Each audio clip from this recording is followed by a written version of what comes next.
우리가 오늘 본문을 9장 전체를 다 읽지는 않았지만 오늘 본문을 쭉 읽어보시면 이 권리라는 단어가 6번이나 나옵니다. 즉 9장에서 바울이 말하려고 하는 것은 뭐냐? 바로 바울이 갖고 있는 사도로서의 권리를 말하려는 거예요. 나도 사도고 내게도 사도로서 마땅한 권리가 있다는 거예요. 즉 어떤 권리냐? 그것이 비단 사도로서만의 권리는 아니지만 1절에 보면 나도 사도다 라면서 사도의 권리를 주장하죠. 그리고 4절 보니까 나도 먹고 마실 권리가 있다. 5절에 보니까 나도 결혼해서 아내와 함께 다닐 권리가 있다. 6절에 보니까 나도 일하지 아니할 권리가 있다. 6절은 좀 오해할 수 있는데 놀고 먹을 권리가 있다는 뜻이 아니에요. 이건 무슨 말이냐면 오늘 그 이하에 쭉 얘기하고 있는 내용인데 나도 다른 사도들처럼 주의 일에 힘쓰고 있으니 교회에서 사례를 받아서 그 사례를 힘입어서 내가 사역에 전념할 수 있는 권리가 있다는 거야. 다른 일 하지 않고 다른 어떤 직업을 가지지 않고 나는 오직 교회에서 주는 사례를 받으면서 복음을 전하고 말씀을 가르치는 일에 전념할 수 있는 나도 그런 권리가 있다는 거야. 왜? 대부분의 사도들이 대부분의 교회 사역자들이 그렇게 살았으니까. 그러나 오늘 바울이 이 얘기를 쭉 하는 것은 나에게 이런 권리가 있으니까 내 권리를 좀 인정해 다오.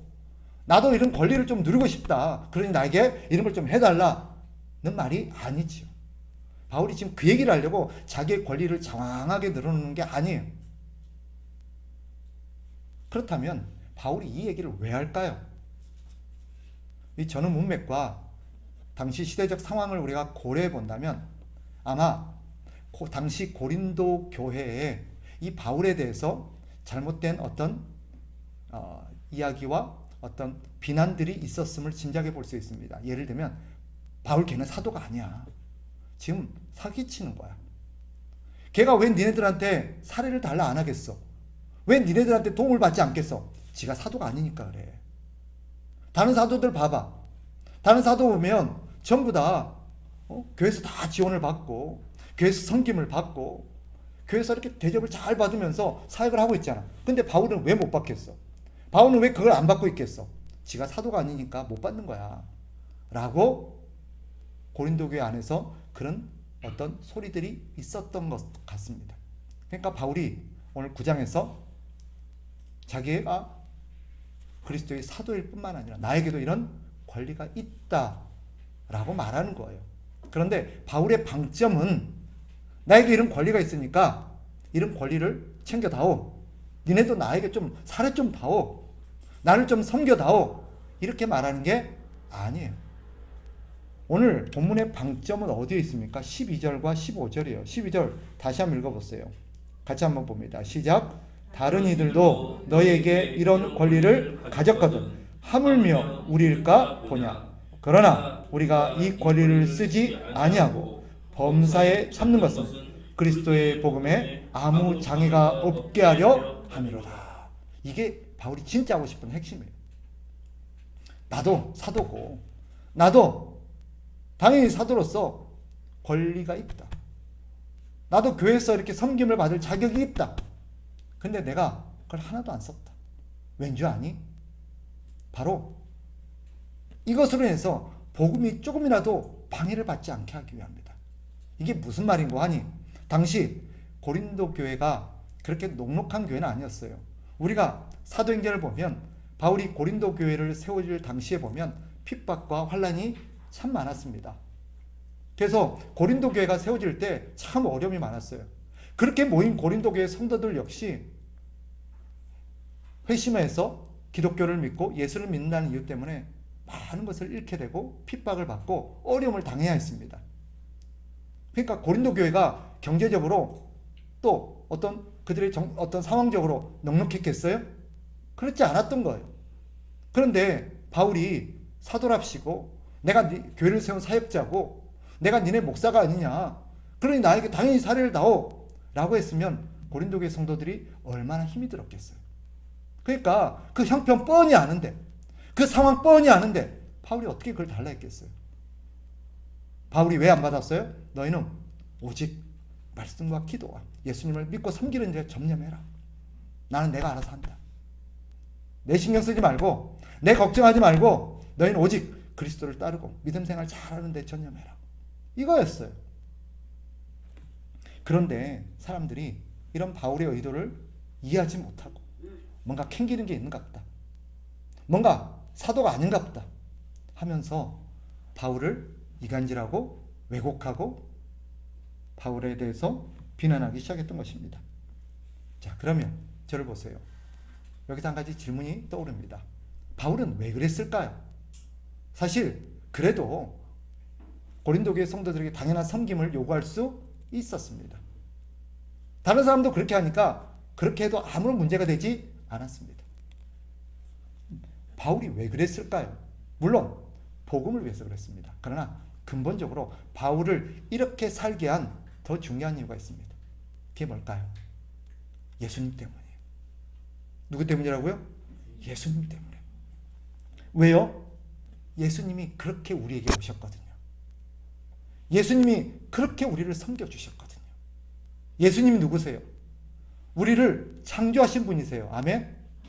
예수님은 우리를 창조하신 하나님이세요. 더군다나 예수님이 누구세요? 하늘과 땅의 모든 권세를 갖고 계신 분이에요. 그분은 당연히 화려한 왕궁에서 보좌에 앉아가지고 모든 백성들과 모든 사람들에게 섬김을 요구할 수 있고 섬김을 받을 수 있는 분이에요. 좋은 옷을 입고 왕좌에서 통치하고 군림하면서 모든 백성들을 말로 쥐락펴락할 수 있는 분입니다. 그런데 예수님이 어떻게 하셨어요? 그런 것들을 다 포기하셨어요. 그런 것들을 다 버리셨어요. 그리고는 어떻게 하셨어요? 우리와 똑같은 몸으로 똑같은 모습으로, 아니 우리보다도 더 어려운 그런 환경으로 우리 가운데 오셨고 우리를 섬겨주셨어요. 우리의 섬김을 받아야 될 분이 우리를 섬겨주셨어요. 이런 예수님의 모습, 이런 예수님의 삶을 깊이 묵상하고 깨달았던 바울이 빌립보서에 보면 이렇게 고백합니다. 우리가 잘 아는 말이에요. 빌립보서 2장 5절에서 8절. 너희 안에 이 마음을 품으라. 곧 그리스도 예수의 마음이니 그는 근본 하나님의 본체시나 하나님과 동등됨을 취할 것으로 여기지 아니하시고 오히려 자기를 비워 종의 형체를 가지사 사람들과 같이 되셨고 사람의 모양으로 나타나사 자기를 낮추시고 죽기까지 복종하셨으니 곧 십자가에 죽으심이라. 바울이 이렇게 주님을 만난 사람이고 이런 주님을 깨달은 사람이고 이런 주님을 믿어야 된다고 생각한 사람이에요. 그리고 우리도 이런 주님을 본받아야 된다고 생각했던 사람입니다. 그런 사람이 어떻게 자기 안위와 자기 이익과 자기 욕심을 위해서 다른 사람에게 부담을 줄 수 있겠으며 다른 사람에게 짐이 될 수 있었겠습니까? 그래서 바울이 예수님을 따른 거예요. 주님이 자기에게 해준 그대로 다른 사람에게 해준 것입니다. 여러분, 성경은 우리 보고 주님을 닮아가라고 말합니다. 그죠? 주님을 닮는다는 게 뭐예요? 주님을 닮는다는 것은 어떤 외적인 모양도 형식도 그런 게 아니에요. 주님의 마음을 담는 거고 주님의 성품을 담는 것인 줄 믿습니다. 네. 바울이 우리 보고 주님을 본받으라고 얘기하면서 어찌 자신은 그렇게 살지 않을 수 있겠어요? 자기가 먼저 주님을 본받는 삶을 보여줌으로써 성도들에게 그런 삶을 가르치고 있는 것입니다. 왜요? 우리 주님이 그렇게 하셨던 이유를 알기 때문에. 주님이 왜 그렇게 하셨을까요? 바로 우리에게 하나님의 복을 누리며 살 수 있도록 하기 위해서. 우리 익숙한 표현으로 바꾸면 뭐예요? 우리가 하나님의 복을 누리도록. 예수님이 우리를 위해서 그렇게 희생하고 그렇게 섬겨주지 않으면 우리는 하나님의 복을 누릴 길이 없기 때문에 당신의 모든 것을 포기하고 우리를 위해서 이 땅에 와주신 것이고 우리를 위해서 섬겨주신 거예요. 그 예수님의 희생과 섬김, 자기 포기 덕분에 우리가 하나님의 복을 누릴 수 있게 된 것입니다.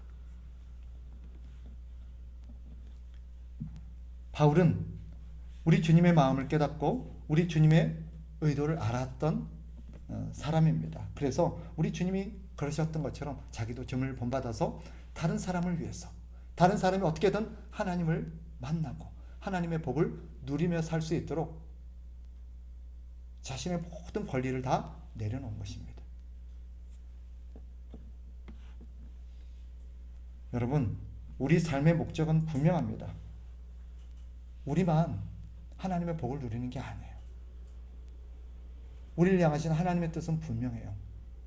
네가 복을 누린 것처럼, 나로 인해서 네가 복을 누린 것처럼 너도 너로 인해서 누군가가 하나님의 복을 누리게 해다오. 내가 너에게 해준 것처럼 너도 다른 사람에게 그렇게 해주렴. 이게 주님의 뜻이에요. 우리의 삶의 목표는 분명합니다. 내가 복을 받아서 잘 먹고 잘 살고 호의호식하며 이 땅에 살다가 주 앞에 가는 거 아니에요. 우리는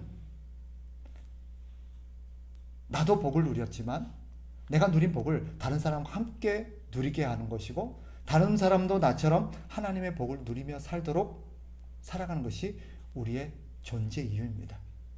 네. 여러분, 우리는 다른 사람을 복을 누리게 하는 사람입니다. 좀 더 쉽게 표현하면 다른 사람 복받게 하는 사람입니다.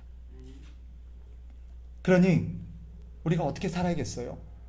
다른 사람이 복을 누릴 수 있도록 하나님을 전하고 하나님의 복을 누리도록 그들에게 복음을 전해야 합니다.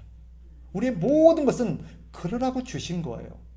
우리의 모든 권리는 그러라고 주신 거예요. 내 권리 가지고 하나님이 나에게 주신 어떤 선물적인 권리를 가지고 굴림하고 잘난 체하고 교만하고 다른 사람에게 우쭐대고 그러라고 주신 거 아닙니다. 그러면 어떻게 해야 됩니까? 바울은 우리에게 이렇게 말해요. 할 수만 있다면 주를 위해서 그리고 다른 사람을 위해서 너가 가지고 있는 권리를 내려놔오. 네가 가진 권리를 좀 내려놓으려 라고 말하는 것입니다. 우리가 가진 권리가 뭐죠? 여러 가지가 있을 수 있죠. 사람마다 다를 수 있어요. 우리가 가진 권리, 사회적인 어떤 높은 신분일 수도 있겠고, 또 우리가 사회적으로 아니 세상적으로 갖고 있는 어떤 많은 재물일 수도 있겠고, 재능일 수도 있겠고, 내가 갖고 있는 어떤 여러 가지 것들이 있을 수 있겠죠. 뿐만 아니라 내 위치도 마찬가지일 것입니다. 교회들마다 직분이라는 게 있잖아요. 그죠? 어떤 직분이 제일 높아요? 어느 직분이 제일 높아요? 우리 교회 성도들은 이제 이걸 잘 깨달아서 직분의 높고 낮음을 말하지 않죠. 그죠? 모든 직분은 다 똑같습니다. 그럼 어떤 직분이 귀해요? 뭔가 좀 나아지면 좋을 텐데 안 하나? 모든 직분은 똑같이 귀합니다. 그러나 하나님께서 우리에게 주신 직분은 무엇을 위해서 주셨을까요? 군림하라고? 하나님께서 저를 목사로 세운 것은 이 교회에서 네가 대장이다? 네가 왕초야? 군림하면서 성도들 너 말이면 껌뻑 죽게 해? 그러라고 주셨을까요? 아니에요. 하나님께서 나에게 목사라는 직분을 주신 것은 딱 한 가지예요. 그 직분 가지고 성도들 잘 섬겨. 성도들 바르게 잘 가르쳐. 성도들 바른 길로 잘 인도해. 그러라고 주신 거예요. 맞습니까? 네. 하나님께서 왜 우리에게 권사라는 직분을 주었을까요? 왜 우리에게 집사라는 직분을 주었을까요? 그거 가지고 야, 나 이제 집사 됐어. 나 이제 집사야. 그러면서 다른 사람에게 너 아직 집사 아니지? 너 아직 멀었어. 군림하고 잘난 체하라고? 내가 얼마나 신앙에 짬밥이 많은지 보여주려고? 아니지요. 하나님께서 우리에게 직분을 딱 주셨을 때는 한 가지예요. 그 직분 가지고 다른 사람 잘 섬기라고. 목사가 되면 좋은 게 너무 많아요, 여러분. 왜죠? 일단은 교회에서 질서상 첫 번째잖아요. 그래요, 안 그래요? 아, 그렇다고 해줘요. 이제 그것도 막 무시하려고 그래. 맞잖아, 그거는. 일단 질서상, 그죠? 그러니까 교회들마다 항상 누구를 제일 먼저 예우해요? 목사님을 잘 예우해요. 목사라고 잘 대접해줘요. 목사라고 높여줘요. 그래서 목사로서 교회에서 맘만 먹으면 누릴 수 있는 것들이 참 많이 있어요. 근데 하나님께서 그런 기회와 그런 권리들을 주신 것은 마음껏 누리면서 행복하게 살아 라고 주셨을까요? 아니에요. 그런 것들을 통해서 성도들을 잘 섬기라고 주신 거예요. 우리가 가지고 있는 모든 것들이 마찬가지예요. 우리의 시간, 우리의 재능, 우리의 물질, 우리의 건강, 우리의 모든 것들은 그거 가지고 너 잘 먹고 잘 살고 너 하고 싶은 거 마음껏 하면서 행복하게 살다가 와 라고 주신 거 아니에요. 근데 대부분 사람들은 어떻게 해요? 자기를 위해서만 살아요. 자기를 위해서만 써요. 왜? 그리고 뭐라 그러죠? 내 건데 뭐. 내 거 가지고 내가 하겠다는데 뭐. 왜 당신이 간섭이야? 그렇죠? 우리는 간섭할 권리가 없죠. 자격도 없어요. 그런데 우리 주님이 반드시 책임을 물으세요. 너 내가 준 거 가지고 뭐 했어? 내가 너에게 준 권리 가지고 너 뭐 했어?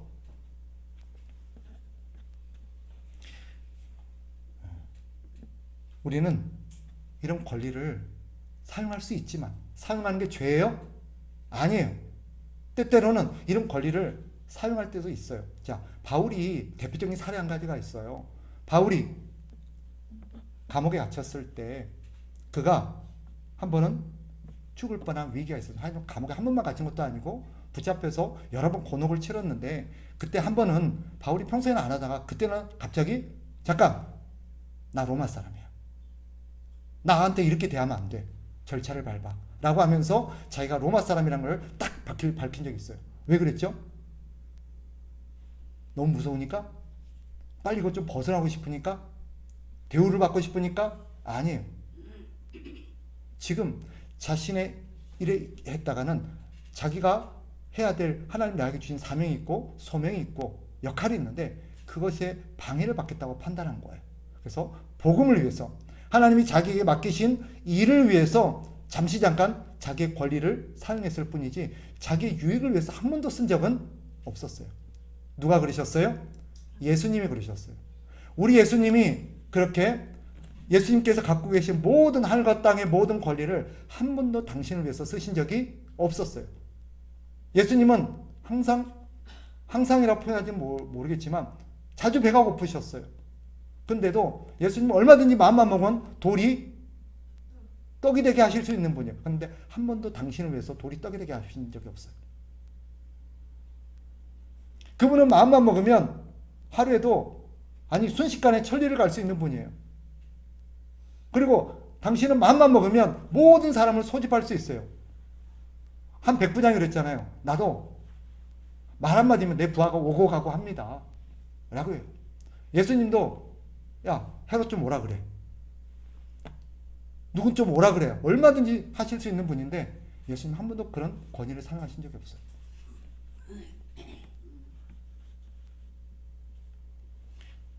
그게 바울이에요. 여러분, 신앙이 성숙하다는 게 뭘까요? 어떤 사람이 신앙이 성숙한 것입니까? 우리는 교회의 어떤 일과 교회의 어떤 여러 가지 일에 능숙하고 노련함을 성숙했다라고 착각할 때가 많이 있어요. 교회를 많이 다니면 교회에 대해서 바삭하죠, 그죠? 행정적이고 규칙적이고 예전적이고 뭐 다 알아요. 이걸 성숙했다고 말하지 않아요. 신앙이 말하는, 성경이 말하는 성숙은 뭐예요? 오늘 본문과 관련해서 표현하면 진짜 성숙한 사람의 특징이 무엇입니까? 자기의 권리를 절제할 줄 안다는 거예요. 신앙이 미숙한 사람, 초신자들의 특징이 뭐예요? 자기의 권리를 자꾸 내세운다는 거예요. 그래서 여러분, 우리가 신앙적으로 얼마나 성숙했느냐 아느냐를 뭘로 가늠해 볼 수 있느냐? 나는 내 권리를 어떻게 쓰고 있느냐? 나는 내 권리를 어떻게 주장하고 있느냐를 보면 알아요. 다른 게 아니에요. 얼마나 기도를 유창하게 하고 얼마나 사역을 많이 하고 있고 얼마나 교회에서 많은 일을 하고 얼마나 많이 공헌을 했느냐. 물론 그것도 귀해요. 그것도 귀한 거예요. 그러나 그 사람이 진짜 성숙했는지의 여부는 뭐로 알 수 있어요? 그럼에도 불구하고 자신이 갖고 있는 권리를 얼마나 다른 사람을 위해서 양보하고 포기할 줄 아느냐입니다.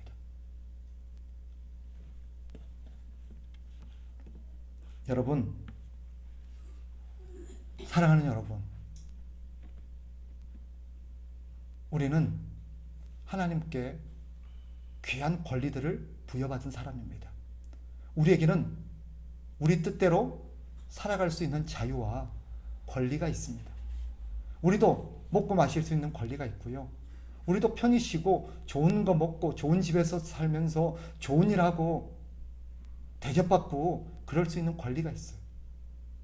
그런데 하나님은 때때로 하나님을 위해서, 다른 성도들을 위해서 우리가 그런 권리를 기꺼이 내려놓기를 원하세요. 우리 권리라고 다 쓰지 마세요. 우리 자유라고 마음대로 해도 되는 거 아니에요. 우리 주님이 진정 우리에게 원하시는 것은 뭐예요? 우리 주님을 본받아서 우리도 우리의 권리를 내려놓을 줄 아는 사람이 되는 것입니다. 네. 저는 여기 있는 우리 모든 사랑하는 성도들이 그런 우리 주님을 본받은 사람이 되었으면 좋겠어요. 물론 바울이 그런 일을 당했을 때 얼마나 서럽고 속상했겠어요. 자기도 그런 권리가 있는데 사람들이 오히려 그런 권리를 내가 참고 안 썼더니, 내가 오히려 희생했더니, 양보했더니, 우리 속된 말로 참 뭐죠? 뭐라고 갑자기 생각 안 나요? 내가 자꾸 참으니까, 하여튼 뭐 그런 말이 있잖아요. 예. 그러니까 내가 자꾸 참고 말도 안 하고 자꾸 양보하고 희생하니까 사람들이 자꾸 무시하는 경우가 있어요. 그죠? 그렇더라고요. 제가 살아보니까. 제가 겸손하게 목사랍시고 고개 안 들고 겸손하게 살려고 그러니까 사람들이 자꾸 무시해요. 그런데 때때로 보면 속상할 때가 있어요. 확 그냥 권리 한번 질러? 큰 소리 한번 쳐? 목소리 한번 내? 근데 바울이 그걸 몰랐을까요? 바울이라고 그런 마음이 없었을까요? 근데 왜 참았을까요? 오늘 그렇게 한번 권리를 주장하게 되면 그 권리 때문에 얼마나 복음의 걸림돌이 되겠어요. 얼마나 하나님의 영광이 가려지겠으며 하나님의 뜻이 이루어지지 못하겠어요. 그러니 바울이 주를 위해서 참았던 거예요. 알아요. 우리도 열심히 살고 바르게 살고 믿음 생활 제대로 하려다 보면 억울한 일도 있고요. 서러운 일도 있어요. 그러나 잘못 살고 있는 거 아니에요. 멍청하게 살고 있는 거 아니에요. 여러분은 성숙해진 거예요. 여러분은 주님을 본받고 있는 거예요. 저는 분명히 믿어요. 오늘 우리가 15절에서 바울이 마지막에 우리에게 중요한 교훈 한 가지를 얘기합니다. 15절 같이 한번 읽어보세요. 시작. 그러나 내가 이것을 하나도 쓰지 아니하였고 또 이 말을 쓰는 것은 내게 이같이 하여 달라는 것이 아니라 내가 차라리 죽을지언정 누구든지 내 자랑하는 것을 헛된 대로 돌리지 못하게 하리라. 여러분, 가끔 그런 분들이 있어요. 내가 목사고 장로고 권사고 집사가 됐더니 나한테 막 이런 것도 주고 이런 것도 얻고 이런 기회도 주어지고 이런 권리도 생겼다 하고 막 자랑하는 사람들이 있어요. 그러나 신자의 진짜 자랑은 그런 것이 아닙니다. 진짜 신자의 자랑, 진짜 바울의 자랑은 뭐예요? 오히려 내가 주를 위해서 당연히 누릴 수 있는 것을 누리지 않았다라는 거예요. 내가 주를 위해서 당연히 내가 가질 수 있는 걸 갖지 않았다라는 거예요. 내가 주를 위해서 당연히 앉을 수 있는 자리를 앉지 않았다라는 거예요. 이게 바울에게 있어서 최고의 영광이었고 자부심이었고 기쁨이었어요. 그리고 바울이 그렇게 할 수 있었던 이유는 뭐예요? 뒤에 보면 빌립보에서도 말하지만 내게는 그리스도께서 주실 상이 있다라고 믿었기 때문이에요. 내가 주를 위해서 참은 것만큼, 주를 위해서 누리지 않은 것만큼 우리 주님께서 반드시 갚아주시고 상을 주실 거라는 걸 믿었기 때문이에요. 여러분, 우리에게도 그런 상이 있는 줄 믿습니다. 저와 여러분이 이 땅에서 그 상을 다 누려버리면 우리 주님께 받을 상이 없어요. 우리의 상은 뭐예요? 주를 위해서 참은 것입니다. 주를 위해서 우리의 권리를 내려놓은 것입니다. 그것이 우리의 상입니다. 저는 믿습니다. 우리가 주 앞에 서는 날 주님이 이렇게 말씀해 주실 것을. 김 목사, 나를 위해서 내가 너에게 준 권리를 다 쓰지 않았구나. 안옥의 집사야, 너는 내가 너에게 쓰라고 준 것들 쓰지 않았네. 고맙다. 잘했다. 참 귀하다. 라고 칭찬해 줄 것을 믿어요. 그리고 우리가 이 땅에서 주를 위해서 누리지 못한 것만큼 우리 주님께서 우리에게 갑절의 갑절로 우리 주님께서 우리에게 베풀어 주실 것을 저는 믿습니다. 여기 계신 우리 모든 주의 사랑하는 백성들, 주의 가족들이 그런 상을 다 누리시기를 주의 이름으로 축복합니다.